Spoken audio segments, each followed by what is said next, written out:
Hi friends, welcome to Chennai food. இன்னைக்கு நாம வாழைத்தண்டு ஜூஸ் எப்படி செய்யறதுன்னு பார்க்க போறோம். வாங்க பார்க்கலாம்.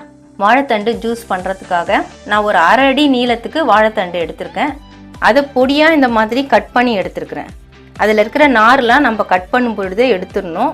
இந்த வாழைத்தண்டு கருத்து போகாம இருக்கிறதுக்காக ஒரு ஸ்பூன் கல் உப்பு சேர்த்துட்டு அந்த தண்ணியில இந்த வாழைத்தண்டை போட்டு வச்சிருக்கேன். கிட்டத்தட்ட 10-15 நிமிஷமா இருக்கு. பாருங்க கருக்கவே இல்ல, நல்லா வெள்ளையா இருக்குது. இதே மாதிரி வாழைத்தண்டை நறுக்கும் பொழுது நீங்களும் செஞ்சுக்கலாம். இப்போ இந்த வாழைத்தண்டை நம்ம மிக்ஸி ஜாருக்கு மாற்றி விட்டுடலாம். தண்ணியில் நறுக்கி போட்டு வச்சுருந்த வாழைத்தண்டு எல்லாத்தையும் நான் மிக்ஸி ஜாருக்கு மாற்றி விட்டுட்டேன். இந்த வாழைத்தண்டு கூட ஒரு 1/2 இன்ச் அளவுக்கு இஞ்சி எடுத்துட்டு தோலெல்லாம் சீவிட்டு பொடியாக நறுக்கி வச்சுருக்கேன். அதை இதில் சேர்த்துடலாம். 1/2 ஸ்பூன் சீரகம் அதையும் இதில் சேர்த்துக்கலாம். இதெல்லாம் டேஸ்ட்டுக்காக தான் நம்ம சேர்க்குறோம். வெறும் வாழைத்தண்டு ஜூஸ் குடிக்கும் பொழுது சல்லுன்னு இருக்கும். அதில் கசப்பு எதுவும் இருக்காது, துவர்ப்பு தான் இருக்கும். இருந்தாலும் சப்புன்னு இருக்கும். இதெல்லாம் சேர்க்கும் பொழுது நல்லா கொஞ்சம் டேஸ்ட் கொடுக்கும். ஜூஸுக்கு தேவையான சால்ட் சேர்த்துக்கலாம். ஒரு 2 பிஞ்ச் அளவுக்கு நான் சால்ட் எடுத்துருக்கேன். அதை இதில் சேர்த்து விட்டுறேன். ஃபஸ்ட்டு தண்ணி விடாமல் ஒரு அரைச்சிடுங்க. அதுக்கப்புறமா ஒரு 1/2 டம்ளர் தண்ணி சேர்த்து அரைச்சிக்கலாம். வாழைத்தண்டு நான் அரைச்சி எடுத்துட்டேன். 1/2 டம்ளர் அளவுக்கு தண்ணி சேர்த்து அரைச்சிருக்கிறேன். பாருங்கள், இந்த மாதிரி ஒரு பேஸ்ட் மாதிரி இருக்கும். வாழைத்தண்டு ஜூஸ்க்கு வாழைத்தண்டு கொஞ்சம் எலசாவே எடுத்துக்கோங்க, ரொம்ப முத்தலாக எடுக்காதீங்க, நார் அதிகமாக இருக்கும். இதை நம்ம வடிகட்டி எடுத்துக்கலாம். வடிகட்டுறதுக்காக இந்த மாதிரி கிண்ணம் எடுத்துருக்கேன்.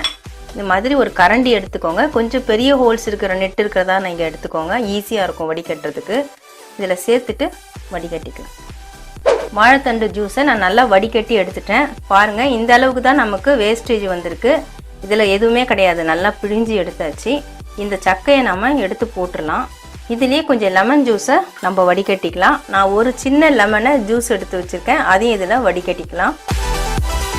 பாருங்கள், இந்த மாதிரி இருக்கும் வாழைத்தண்டு ஜூஸு. தேவைன்னா இன்னும் கொஞ்சம் நம்ம தண்ணி சேர்த்துக்கலாம். இதில் இந்த வாழைத்தண்டில் நிறைய மருத்துவ குணங்கள் இருக்குங்க. கிட்னியில் இருக்கிற கல், பித்தப்பையில் இருக்கிற கல் எல்லாத்தையும் கரைச்சி எடுக்கிற சக்தி இந்த வாழைத்தண்டுக்கு இருக்குது. வயிற்று பகுதியில் இருக்கிற அந்த கொழுப்புக்கள் எல்லாத்தையும் கரைச்சி தொப்பையை குறைக்கிறதுக்கும் உடல் எடையை குறைக்கிறதுக்கும் ரொம்பவே ஹெல்ப் பண்ணும் இந்த வாழைத்தண்டு. நீங்கள் வாழைத்தண்டு ஜூஸாக தான் குடிக்கணும்னு இல்லை, எப்படி வேணுனாலும் சமைச்சு சாப்பிட்லாம். யூரின் போகும்பொழுது சில பேருக்கு எரிச்சல் ஏற்படும், அந்த எரிச்சலையும் சரி செய்யும். தினந்தோறும் வாழைத்தண்டு வெயிட் லாஸ் பண்ணணும்னு நினைக்கிறவங்க தினந்தோறும் வாழைத்தண்டு ஜூஸ் எடுத்துக்கலாம். அப்படி இல்லைனா வாரத்தில் 2 நாள் இல்லை 3 நாள் நீங்கள் ஜூஸாவோ இல்லை வேறு விதமாகவோ சமைச்சு சாப்பிட்லாம். இந்த வாழைத்தண்டில் நிறைய மருத்துவ குணங்கள் இருக்குது. கண்டிப்பாக இதை நீங்கள் செஞ்சு சாப்பிட்டு பாருங்கள். இப்போ நான் சர்விங் கிளாஸ்க்கு மாற்றிடுறேன்.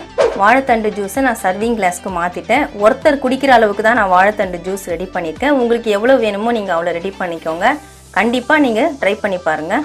வாழைத்தண்டு ஜூஸ் வீடியோ பார்த்துருப்பீங்க. உங்களுக்கு இந்த வீடியோ ரொம்ப பிடிச்சிருந்தா லைக் பண்ணுங்கள், ஷேர் பண்ணுங்கள், சப்ஸ்கிரைப் பண்ணுங்கள். சப்ஸ்கிரைப் பண்ணவங்க மறக்காமல் பெல் பட்டனை கிளிக் பண்ணுங்கள்.